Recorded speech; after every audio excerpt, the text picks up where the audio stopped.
Hello everyone, welcome to the last session of the Proteus for Beginners lecture series. You have learnt about the basic of Arduino interfacing in the previous lecture.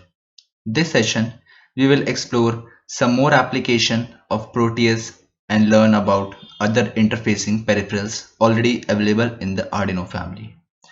So now you need to create a project. So first click on the new project.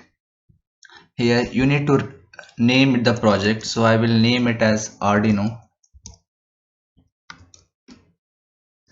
demo. So you need to click on the next, and this should be same, create as default, then again next. Now here instead of choosing no firmware project, you need to choose create a flowchart project. So our family is Arduino, the two available as Arduino and Raspberry Pi. So for this purpose, for here we will use Arduino. The controller, different types of controller in the Arduino are available. I will go for Arduino Mega. So we are done. So let's finish it. So now our project, we can see here our project is created. Now we can see here one is semantic capture and one is visual designer. So just if you see, there is this, only this part is currently now in the semantic capture and nothing else is there. Now we need to go to the visual designer. So without writing a single line of code, the, the logic will be developed and it will have its own configuration. How we can do is you have different types of peripherals available. So just you need to right click on it and add peripherals. So in the category, for default it is selected as Adafruit. Different types of peripherals are available like channel relay, NeoPixels, digital breakout board, display, and Arduino weather station.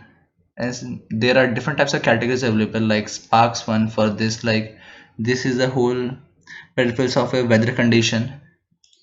Now all these are very complex, so we will first go to a simple ones. In the group category we can see the buzzer modules, digital display, infrared sensors, voltage divider, ultrasonic, touch sensor. Like if I simply explain this touch sensor, like in the real project when you click any surface is touched by a human response, this has one action. So this is a grove touch sensor. In this, like any human response is there, then this is a, so similar to that, different types of available. So for demonstration we will use two types of module, that is buzzer module and one is push button. So let's add the push button first. Now it is successfully added, you can see here. Now I will add the buzzer module. This is also added. Now I will close it. So what you need to do is, this is a simple flow chart design. Now you can see here it goes from setup then end, and whatever you need to run in a loop you need to add here. So what I will add is, first I will add a button. Now need to drag here, so I will choose this and you need to check that both these dots are in line with this line. So now I have placed successfully. Now you can see here the arrow is shown. So now this is successfully connected.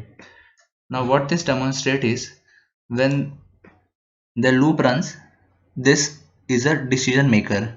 Now when I press button, either I press the button or didn't press the button. So now if I press the button, what action it need to take?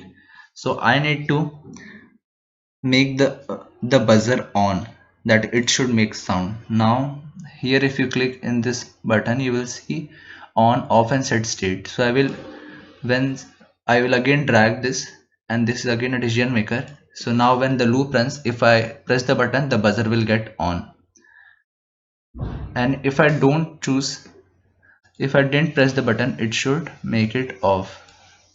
Now you need to connect this decision to here. So now when the button is pressed, it should on the buzzer and make a sound, and if it didn't press, it should make just the buzzer off.